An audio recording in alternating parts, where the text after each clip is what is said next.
तर याच शाईफेक घटनेची मुख्यमंत्री फडणवीसांकडूनही दखल घेण्यात आलेली आहे।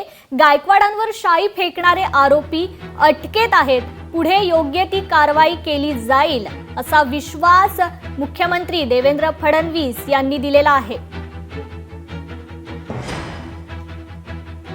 मी स्वतः या प्रकरणाची पूर्ण माहिती घेतली। ही वस्तुस्थिती आहे की त्या ठिकाणी हे जे काही आरोपी आहेत त्यांनी अशा प्रकारचा हल्ला केला आणि तुम्ही संभाजी नाव का ठेवलं आणि छत्रपती संभाजी नाव का नाही ठेवलं असा काहीतरी वाद तयार करून त्यांच्यावर शाई फेकली। पोलीस तातडीनं त्या ठिकाणी पोहोचले।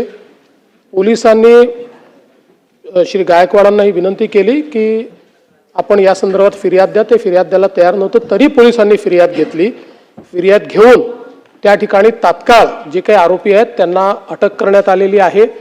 अद्यापही आरोपी पोलिसांच्याच ताब्यामध्ये आहे, कुठलेही त्यांना त्या ठिकाणी सोडण्यात आलेलं नाही।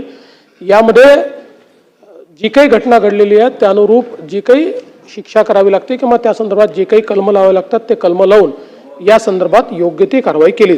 या समाजी ब्रिगेडचे अध्यक्ष प्रवीण गायकवाड, काय दोष होता यांचा, कुठलं कारण असावं? अध्यक्ष महोदय, त्यांच्या संस्थेचं नाव संभाजी आहे एवढंच। या कारणामुळं आता अनेकांनी आपले नाव बदलून संभाजी ठेवले आहेत। त्यांना मारहाण झाली का? त्यांची नावं मी घेणार नाही, पण अध्यक्ष महोदय या कारणासाठी आणि किती वर्षापासूनची संघटना आहे, तेही संघटना सर्व जातीच्या धर्माच्या लोकांना घेऊन आणि छत्रपती शिवरायांचा छत्रपती संभाजीराजांच्या एकूण संपूर्ण त्यांच्या कार्यावर काम करणारी, त्यांच्या विचार प्रणालीवर काम करणारी संघटना। अध्यक्ष महोदय, काहीच कारण नव्हतं, कुठलंही कारण नाही की त्याला मारहाण करण्यासाठी, कुठलंही कारण नव्हतं की त्याला काळं फासण्यासाठी, पण ज्या पद्धतीनं त्या ठिकाणी हा कार्यक्रम होता। अध्यक्ष महोदय, माननीय मुख्यमंत्री महोदय इथे आहेत, त्यांच्याकडे गृहखात आहे, आम्हाला त्यांच्याकडे विनंती आहे की असे कार्यक्रम होतात त्यावेळेस कुठलाच पोलीस बंदोबस्त तिथे नव्हता। तो पोलीस बंदोबस्त का नव्हता तिथे? आणि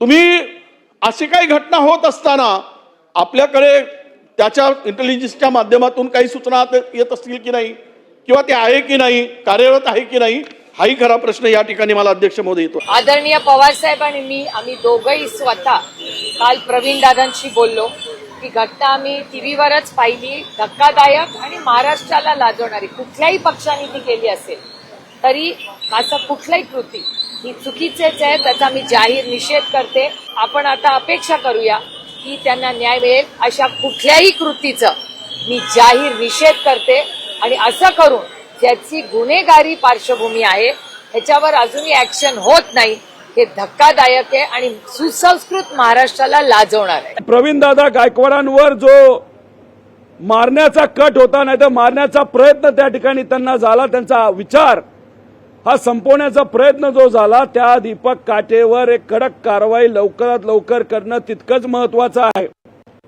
आणि त्याच्याच बरोबर हा दीपक काटे जो स्वतःच्या भावाचा झाला नाही असंही आम्हाला समजतंय की त्यांनी स्वतःच्या भावाला त्या ठिकाणी मारलेलं आहे।